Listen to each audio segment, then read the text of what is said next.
There we go. We are back! Yes, this is T. Phillip G, and this is Saturday Nights with T. Phillip G. Saturday Nights with T. Phillip G. And this is one of our special shows, T. Phillip G and Shadow Podcast Show. That's right, T. Phillip G and Shadow Podcast Show. We are going to review TV and movies. We're going to review network movies. We're going to do all types of reviews. But for tonight, our Saturday Night's review with T. Phillip G and Shadow, we're going to review, that's right, we're going to review, this is our very first, our second podcast and video show, but this is the official. Matter of fact, I'm going to give you a little insight a little bit later. We're going to have a new studio coming up next week, just to let you know. So this is, we're just going bonkers over some of these podcasts and video shows. But this show is dedicated to Star Wars. That's right. Star Wars The Force Awakens. Star Wars The Force Awakens. It officially came out in December. It officially came out in December, and the Blu-ray disc just came out on Friday. And me and Shadow want to critically assess The Force Awakens.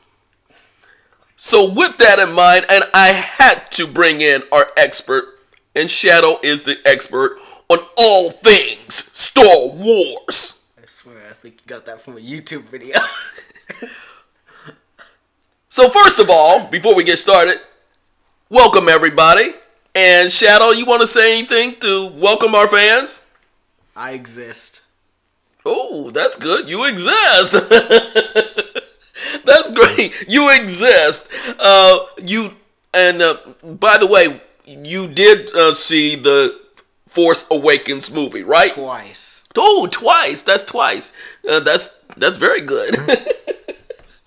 And matter of fact, let me just do a quick backdrop. By the way, I do have the DVDs right here.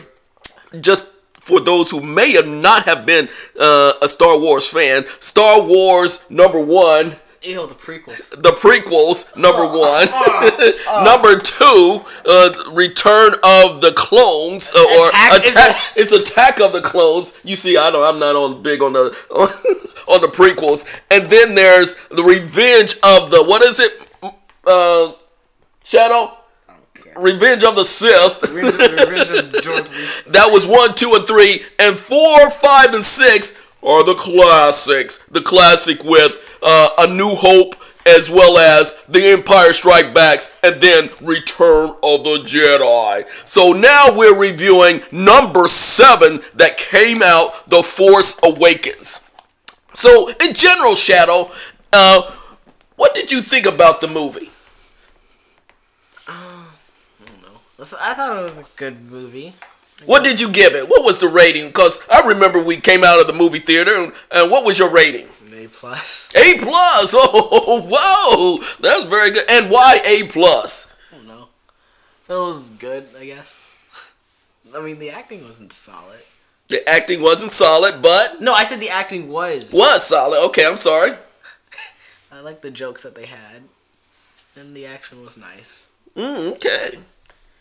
Very good. What was the general plot of the Awakens movie? Pretty much a copy off of episode 4. Pretty much a copy of episode 4, and 4 was really based upon The New Hope, and The New Hope, it seemed like, and I have to agree with Shadow, because it seemed like they're referencing everything from The New Hope, and matter of fact, it's very similar in the dialogue of The New Hope as well. What captured your attention the most during the Force Awakens? I don't know. I mean, Kylo Ren. Kylo Ren? And Kylo Ren is who? The guy with the cross-guarded lightsaber. Cross-guard, and he was the Evil guy. Evil guy. Emo guy. Well, What did you say? Emo guy. Emo guy. Okay, see, I'm learning, folks. There's a hashtag going around on Twitter called Emo Kylo Ren. Oh, hashtag Emo Kylo Ren. And why was he such a villain? He was not really much of a villain, though.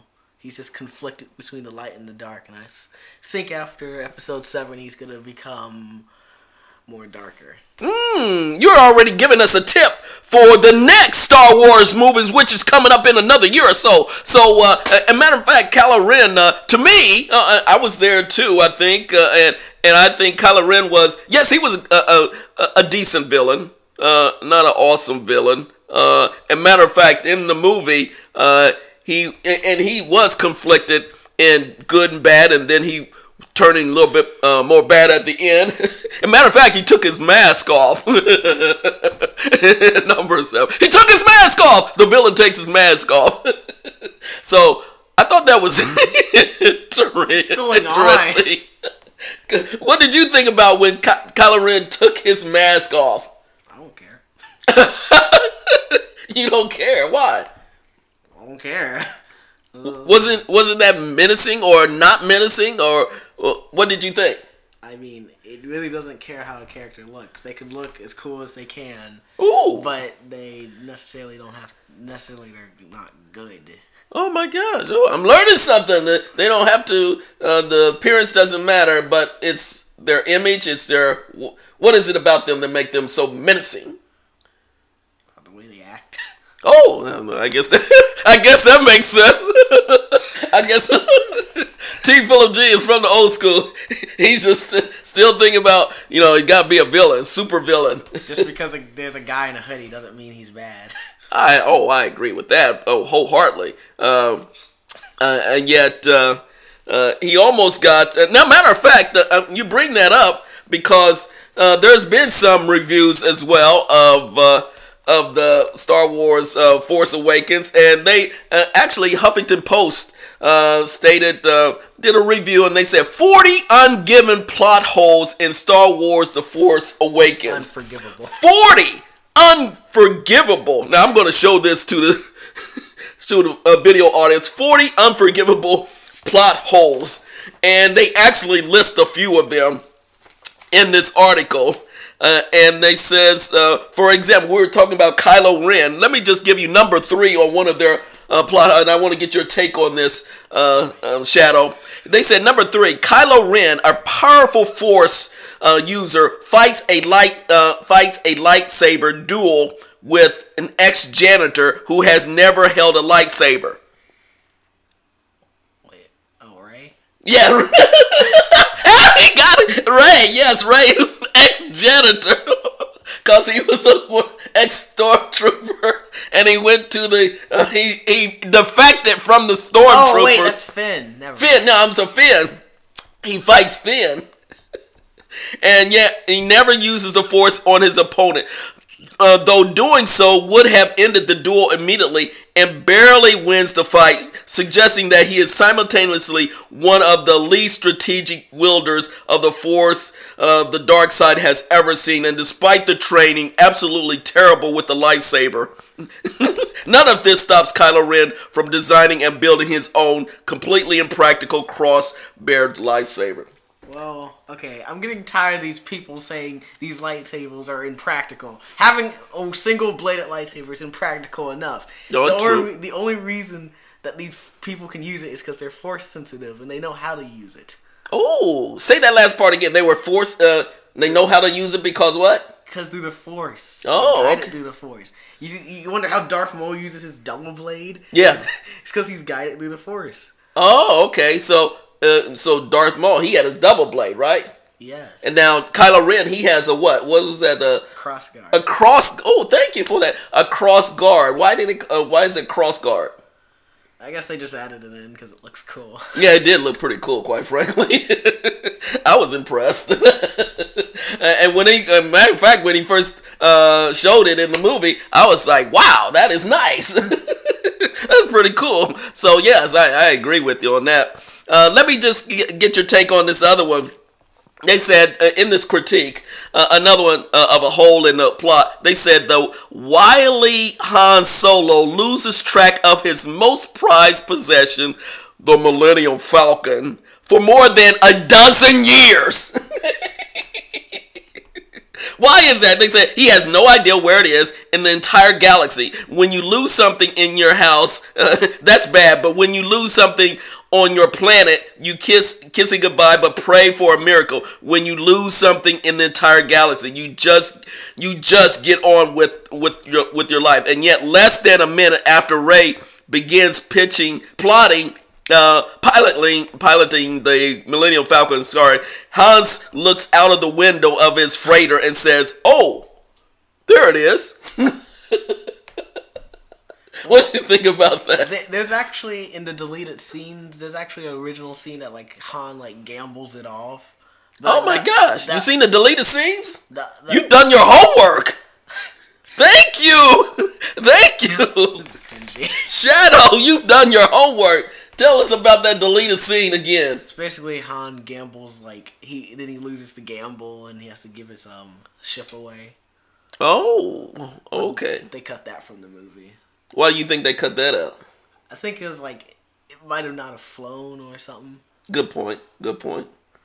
But so he was still he was still attached to the Millennium Falcon. Yes, he still had it, and then he gambled it away. Oh, okay. Okay. Well, that makes sense. I think that critique was bad. Oh, let me just mention this other last one, and I thought it was interesting. I highlighted here. They said another hole in the Force Awakens was Rey, who has never left her home planet since she was a child, can speak Wookiee. Nobody can speak Wookiee. It is a running joke in the Star Wars universe, but Rey being able to speak Wookiee surprised neither her, Han Solo, nor Chewbacca himself. What do you think about that when Rey was actually communicating with Chewbacca? That's actually, no, that criticism's incorrect. There's different languages that you can learn. Okay, but how did she learn to communicate with Chewbacca, a Wookiee? I mean, you can have a translator, or you can like learn the languages. But how do you think Rey, who's never left her home planet, never been around a Wookiee, I mean, you could and instantly starts speaking Wookiee? I mean, you could say the same thing. You like stay in one country all your life, and there's another country, and you just know this language. But how? Because you can learn it from other sources. You can learn it from online. You can learn. So you think she actually learned it? Why of Wookiee? Why did she? How did she learn Wookiee on her own planet? Was that something that she just trained herself? To train? I mean, there's like, I'm pretty sure this is Star Wars, so I'm pretty sure they have like super. But think about, did she know she was going to come across a Wookiee in her trials and her life while still on the same planet? I don't know. I mean, she must have thought there's all different types of aliens. So you're saying in the plot were there Wookiees visiting her planet before Chewbacca came there? Well, it's sort of like a Tatooine like planet, so there's gonna be like slave trading and Good stuff. point. So you're saying she probably came across a Wookiee on one of those. Someone could have visited her planet. Sure. I'm starting to sound like an apologist for the movie. No, but I just thought it was interesting. We're gonna get 10 views. No. Didn't you think that was interesting when she just started speaking Wookiee? I mean, but also, they said that Han can't read it. Han can speak that. He obviously can. Oh, yes, because he's been around Chewbacca all his, majority of his life. So, yes, he learned how to speak Wookiee. But, again, I think it was kind of fascinating to see that Rey learned a Wookiee and communicated very well with Chewbacca. What else surprised you about the movie? Again, the plot where it actually, oh my gosh, we're missing the key point. Who is Han Solo's son? Harrison Ford. I mean, Harrison Ford. Who is Han's son in the movie? Kylo Ren. Kylo Ren, the bad guy. Bad guy. Well, the troubled young man. And who is the mother of Kylo Ren? Leia. Leia. Oh my God. So Han Solo and Leia's child is Kylo Ren. Wow. That was now I would have to say that was a good plot line. I didn't expect that. That was already, technically they already did have a son in the original canon before Disney wiped out everything in the original EU. So okay. And he also had force powers. But did you expect that was going to happen when we were at the movie? That Yeah, I pretty much did. Yeah, you did. Okay, they take things from the original canon that they wiped out. Okay, that's good. But what did you think when Kylo Ren and Han Solo met? At that point in the movie. Well, I saw Han Solo die. That almost made me cry. Yeah, well, we did see Kylo Ren take out his father Han Solo. Harrison Ford. And of course, yeah. And does that foreshadow that Han Solo will not be in any more of the Star Wars movie? I don't think he would be, because if usually... Say what? You don't think he's going to be in the... number 8 and 9? Well, if they show a character's death on screen, that means they're probably dead. Okay. Like if a character doesn't die on screen, that means they're probably living. Okay. But we just saw him fall out on screen. But he was stabbed. He was stabbed. With a lightsaber, and then he fell to the abyss. But what Han Solo is...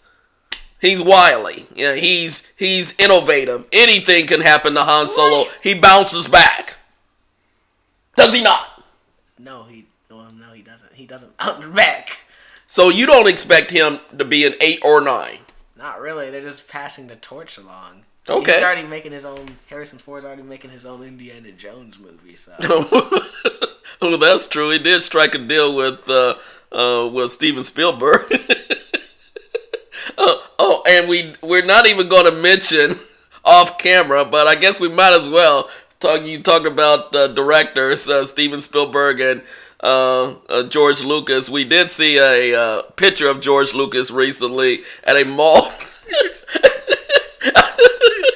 We saw George Lucas at the mall by himself. What did you think about that? He was drinking. He was like eating one little noodle with his ragged shoes. Oh, so it was. I guess some fan just walked by George Lucas at a mall and had to take a picture of George Lucas at a food court. And one of the richest and powerful men that gave up the rights to Star Wars, and there he is, all lonely by himself. We're forgetting a character. Yeah, and we're forgetting a character. Go ahead. Snoke. Who? Supreme Leader Snoke. That's right. And what do you want to say about Snoke? Snoke? It's Snook. It's Snoke. Snoke. What do you want to say about Snoke? Oh, this is cringy. I don't know. I mean, it's kind of weird that he didn't fully train him. I mean, they said he's not really good with hands-on training, but it doesn't make much sense why he wouldn't train him fully. But hey. And you also have the Knights of Ren, which I guess they exist. The Knights of Ren? I mean, I think they're going to be explained in Rebels. I have a theory going about that. And what's your theory? Uh-oh, look out, folks. What's your theory? So basically, have you ever heard of the Star Wars Rebels? Yes. I mean, sure the character designs and the design choices look weird and kind of awful, but I like the show as a whole. It's just, but basically, I think Ezra's gonna turn to the dark side. Blah blah blah. Then Maul and Ezra will create the Knights of Ren. And by the way, Darth Maul is still alive. Yeah, that's one thing we kind of get a hint of, and that's to me that's almost like the X Factor. Darth Maul is still alive out there. And just to share with folks, at the end of Star Wars Awakens, Rey meets Luke Skywalker on his planet at the very end, and that's when we first see Mark Hamill as Luke, and at the very end, and it was kind of magical. He's all positioned together, and that's really the tease to the next Star Wars movie. Yes. Wait, we're forgetting one movie out of all the Star Wars. Yes. Movies. Oh, we could say Rogue One, but that hasn't come out yet. We could say Episode 8, but we're forgetting one movie, the greatest Star Wars movie. Okay. The holiday special. Oh. Somehow I knew you were going to go there. The holiday special way back in the day where they really, I guess, over-dramatize and try to make as much money off of the mega Star Wars at the time. And they actually did a holiday movie. And they actually had cartoons, Star Wars cartoons, way back in the day. But you had to mention the holiday movie. It was weird. It was like some live-action, massive, a cartoon segment, and there was Life Day, and there's Wookiees. They had everything. They had everything that was a part of a variety show. Put it that way. It was weird. There was this cooking segment, yeah. And Han killed 2 stormtroopers on Life Day, which doesn't make much sense either. Okay, we kind of that's one of the funny takes, a little bit off of our movie Star Wars Awakens. So, in wrapping this up, what do you think, Shadow? What do you think we're going to see in the? It's because we're analyzing this. We've been analyzing this for months now, and what do you think we're going to see in Star Wars number 8, the next sequel to Star Wars Awakens? There's actually spoilers for it. Yeah, I know, but what do you think? They're going to give you... They've already shown some trailers. There's no doubt about it. No, spoilers. Spoilers. The entire plot's just spoiled. Well, I don't want to give away the entire plot of the movie because that's just going to take away all the energy. I haven't seen it yet, but yeah. Well, you're in the vibe. You have the connections, okay? And you have a lot of connections that we don't know, and that's the reason why we're doing the podcast show, because Shadow has he's in the underground network of Star Wars. The underground? The underground network of Star Wars. Star Wars isn't the only thing I do. I didn't say that. I'll just say that's one area that you're an expert in. The underground network. You're in the underground network. With the underground railroad? What's going on? Well, let's not go there. But you are on the underground network, okay? But what do you think? That is, you get the inside. You got connections to the inside of Star Wars. But what do you think? I'm giving you your props. But what do you think? Give us a clue. We're waiting to hear from you, the expert. It's Star Wars. Now, wait a minute. I was the expert back in the day. Yeah, you only... when I used to watch Star Wars all the time. In his VHS. You watched the movie 1,000 times. Doesn't remember the 1,000,001 times. But I passed the torch to you a long time ago. You know it all. Yeah, I bet you and the 2 viewers that are watching is just waiting on bated breath to hear what And we are. Saying. We actually are. Tell us, what can we expect in the next Star Wars movie? Directed by J.J. Abrams. It's not directed by J.J. Abrams. Who is it? J.J. Abrams already did his thing. Now he gave it up to someone else? He's a new director. Oh, okay. Well, sorry about that. See? I told you he was in the loop. What loop? It was a production trailer. Okay. Did you not see that? No. Teasers. Phillip G doesn't see everything. What? I didn't say that. But I'm learning from you. So Phillip G is asking you, Shadow, give us some insight for the next Star Wars. I don't know. I mean... But what do you think? What do you think is going to happen then? Just a general thing. They actually hired a new guy who's supposed to be like a bad guy. I'm gonna have suspension. I have suspension. That's all right. I can't speak. No, that's all right. Go ahead. I think he's gonna be Ezra, and this is gonna be great. He's gonna be like I think he's gonna be like part of the I think he is gonna be a part of the Knights of Ren. Ooh, okay. Interesting. Well, that's fascinating. And I think we might see more Snoke too. Oh, that's a good one. I think so too. And what about Luke Skywalker? I mean, it's finally we get to see Luke. Mark Hamill. I still remember seeing him during the holiday special. But I think Luke has several surprises in store for all of us. I don't think he's going to be the typical Luke character. I think he's going to surprise us in a lot of different ways. Okay. That's my... I don't know where you can take that. I think he's going to surprise us. I don't know how. But, so, in essence... here's the final thing. Do you think it's going to be worth it to see the movie? I mean, I'm going to see it anyways. Star Wars, so why not? Do you think it's going to live up to all the hype? Depends if it's good or not. Okay, so do you you're recommending? Here we go, folks. Here's the final assessment. Does Shadow recommend seeing the next Star Wars movie? I didn't say I'm not. Okay, who said I was recommending anything? I didn't say that. I said, do you recommend? Because we want to find out. I don't know, so I don't recommend yet. Oh, okay. I'll take you there. He doesn't recommend it, but he's going to give us his assessment, I guess, after the movie. Sure. Everything will be okay as long as there's no Jar Jar Binks. There you go. I was waiting for the Jar Jar Binks reference.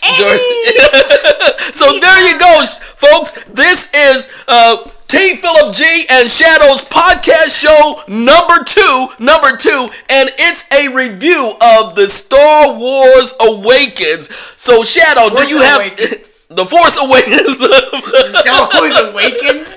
Doesn't make any sense. The Force Awakens. Sorry about that, Shadow. So you can see that we just had to give you our insight, and Shadow provided his insight into the Star Wars Force Awakens movie and gives us some insight for the next Star Wars movie. So that's our movie review, and this is T. Phillip G and Shadow podcast show number 2. Thank you, folks. See you, folks. This is cringe. And we are signing out on a Saturday nights with T. Phillip. One thumbs down.